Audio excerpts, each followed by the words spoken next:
This is your Daily 5 for Tuesday, January 6th, 2025. I've talked many times before about the rare and interesting experience it is to find something on the Crtierion Channel, which is still my absolute favorite streaming service, that I've never heard anything about, that just strikes me the right way for some reason, and then ends up being something that will stay with me for a very long time. And that is absolutely the case for the documentary I'm going to be talking about today. A 2025 documentary titled Goodbye Horses, The Many Lives of Q Lazzarus. Now, I was going through Crtierion, like I do, and the first thing I generally look for is interesting. I mean, I sometimes go into collections, and I know certain, areas, but I went down and I just kind of started going through one section that wasn't really categorized, and maybe it was documentaries only, maybe not. I don't even remember. But I saw this poster art for this documentary, and it looked interesting. It looked different. And then I looked at basically what it was about, and there was a comparison made for this woman's voice. Diane Lucky is the artist's actual birth name. Q Lazzarus was her stage name and the band name.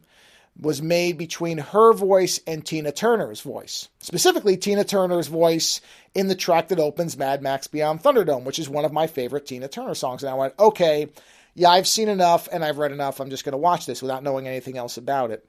And it's a little under 2 hours, about hour 45, I think, something like that. And it is a remarkable documentary about a remarkable person who most people have no idea about, except for the fact that one of her songs, her only recorded song before the making of this documentary, was in a pivotal scene in The Silence of the Lambs. And in fact, one of her champions in the early days of her trying to become successful was Jonathan Demme, the director, who recognized her immense talent. But because at the time that she was active, there was no easy way to categorize what she was doing and what her music was.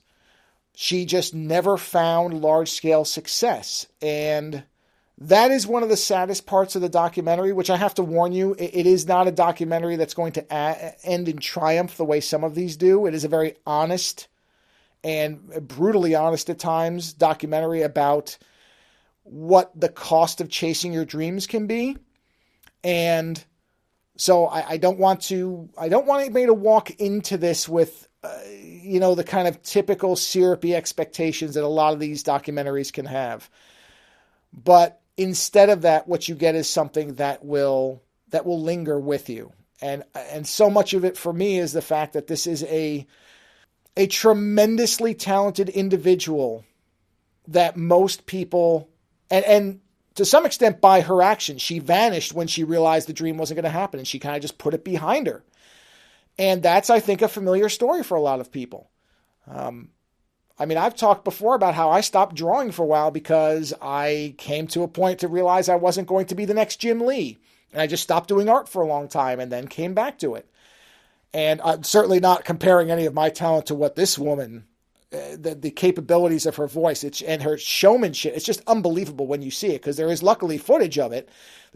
Fortunately, there is a lot of actual material from her in her prime years that we can see what she could and should have been. But that is probably one of the saddest parts of it, is just to realize that this name should be known and isn't.